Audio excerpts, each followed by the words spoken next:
welcome to day 24 of the VinOChiA challenge. So, last night, let's see.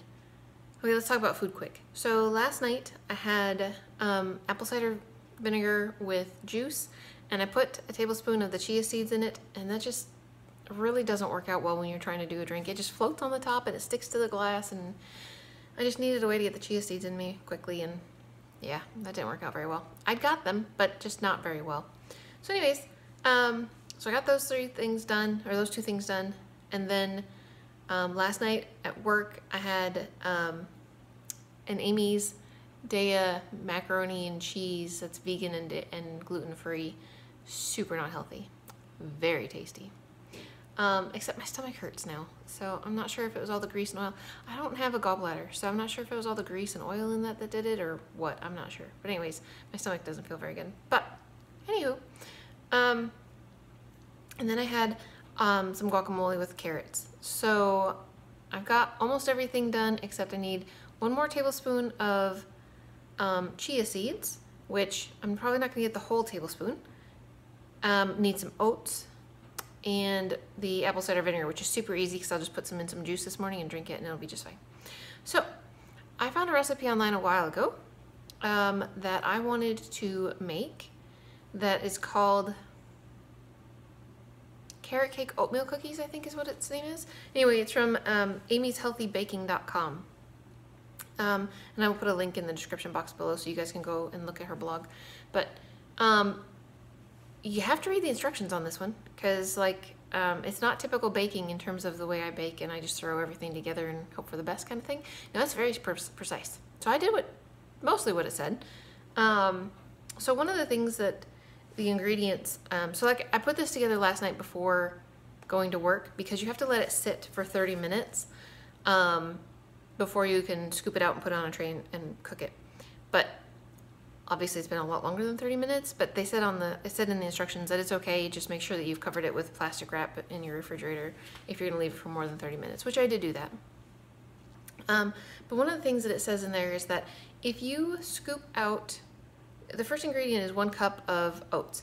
It says if you scoop out a cup of oats, you're going to get approximately 1.5 times the amount that you need when you scoop it. So she wanted you to scoop it with a spoon and put it in there and use the whole flour method, you know, and you tap it with a knife and scoop it off, and yeah, that's not happening. That's way too much work. However, she did put weight measurements on here, and that I could totally do. That was super easy. So I just put my bowl that I was gonna mix it in on top of my scale, put it in grams, and then weighed out 100 grams of oats and 90 grams of gluten-free flour. So that was super easy. I could totally do this. I'm not going to scoop and no, that's just never gonna happen. Anyways, so I did do that. And then the next ingredient is 1.5 teaspoons of baking powder. I did that. 1.5 teaspoons of ground cinnamon. I did that. 1/8 teaspoon of salt. I skipped that. 2 tablespoons of coconut oil, unsalted butter, melted and cooled slightly. I did not do that. I used 2 tablespoons of applesauce instead. 1 large egg at room temperature. I actually took a 1/4 cup of water and I mixed in 1 tablespoon of flaxseed. Did I say flaxseed or chia seed? Oh, I did use flaxseed. Well, that's not gonna get me chia seeds now, is it? Well, darn. I'm not going to get a second dose of chia seeds in me today then. Anyways, I did use flaxseed. Anyways, I'm gonna use 1 tablespoon of flaxseed in the 1/4 cup of water. And then 1 teaspoon of vanilla extract. And then the next ingredient is 1/2 cup of pure maple syrup. I did not use a 1/2 cup of maple syrup, and that sounded like way too much maple syrup to me. I used a 1/4 cup of maple syrup and a 1/4 cup of unsweetened applesauce that I had already used 2 tablespoons of. So I think that that's gonna work out just fine though. I really don't think you need, I mean, maybe some people want it to be that sweet and that's totally cool, but that sounded way too much sugar. So the last ingredient is 3/4 cup. I did not weigh this, although it does have instructions that it's 68 grams. I didn't weigh this. I measured 3/4 cup of chopped up carrots, shredded chopped up carrots. And then you put it in a bowl and you refrigerate it. And that's what that looks like. It smells wonderful. Oh, I told you 1 teaspoon of vanilla. I did not measure out liquid vanilla. I actually used a 1/4 of a teaspoon of the vanilla powder that I have.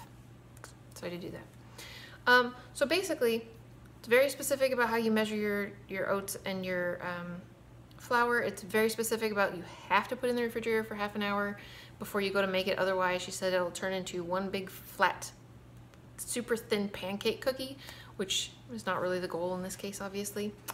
The instructions were super easy to follow, though. It wasn't very difficult. Put your dry together, put your wet together, mix them together, you're done. I mean, you know, not rocket science, I promise. So anyways, you cook this by, it says to put 14 rounded scoops on a baking sheet, flatten slightly with a spatula, and bake at 325 degrees for 12 to 15 minutes, and cool at least 15 minutes before turning out onto a wire rack.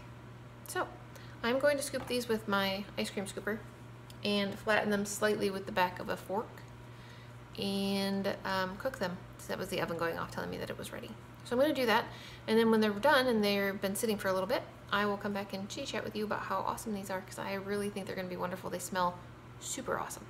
So let me go get this in the oven, and I will be back with you guys for a taste test in just a few minutes. Well, it'll be a little bit for me. It won't be very long for you. See you again in just like 0.5 seconds. Alrighty guys, so I made some cookies. I probably should have made them a little bit smaller because it looks like I made like little miniature veggie burgers rather than making cookies. But it said it was supposed to make 14 and I made 7, so obviously they're quite a bit bigger than they should have been. But here you go, take a look at those. They're very pretty. So flavor-wise, they are really good. I kind of think they need raisins.